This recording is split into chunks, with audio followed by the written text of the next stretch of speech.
जय श्री राम। अवधा भक्ति की मैं 5 अवस्थाओं का चर्चा कर चुका हूं पिछले सभी एपिसोड में। यह भक्ति की 6ठी अवस्था है जिन्हें भगवान श्री राम ने माता सबरी को उपदेश के माध्यम से बताया है। तो जो भक्ति की 6वीं अवस्था है उस पर चौपाई है, छठ दम शील बिरति बहु कर्मा निरत निरंतर सज्जन धर्मा।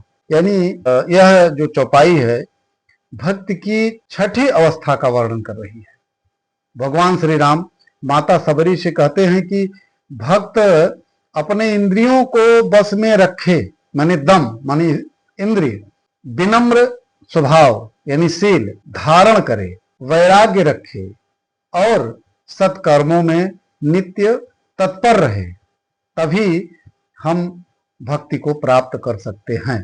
जैसे कि दम माने इंद्रिय निग्रह अर्थात विषय वासनाओं पर बिल्कुल नियंत्रण करना, शील यानी विनम्रता, नम्र व्यवहार और सभी के प्रति करुणा का भाव रखना, विरति सांसारिक भोगों से वैराग्य, एकदम अलिप्तता, बहुकर्मा यानी धर्म, बहुत प्रकार से कर्म करना जैसे कि धर्म, दया, दान और सत्कर्मों में सक्रियता, और निरत निरंतर सज्जन धर्मा यानी सज्जनों के धर्म में निरंतर स्थिर रहना, जैसे सत्य, करुणा, क्षमा, सेवा और संयम।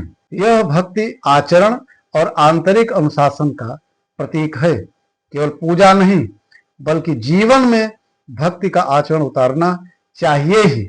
जैसे राजा जनक जी वैराग्य और कर्म का उनका अद्भुत समन्वय दिखाया है। राजपथ पर रहते हुए भी वह पूरे जीवन विरक्त रहे। श्री हनुमान जी महाराज पूर्ण दम यानी संयम और शील के साथ प्रभु की सेवा की, सब लोग जानते हैं।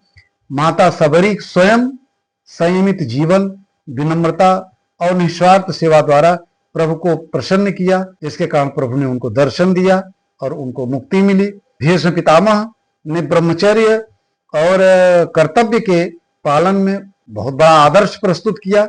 इस संबंध में श्रीमद् भागवत गीता में भी कहा गया है कि जो इंद्रियों को संयम में रखकर कर्म करता है वही शांति पाता है। भागवत पुराण में दमः समः तपः शौचः शौचम यानी दम और शील भगवान को प्रिय हैं। मनुस्मृति में तो यहाँ तक कहा गया है कि दमः शीलम च धर्मश्च यानी संयम, शील और धर्म मनुष्य को देवतुल्य बनाते हैं। और नारद भक्त सूत्र में तो गुण महात्म्य आसक्ति रूपा भक्ति यहां तक कह दिया है। सज्जन धर्म और गुणों से आसक्ति ही भक्ति का रूप है।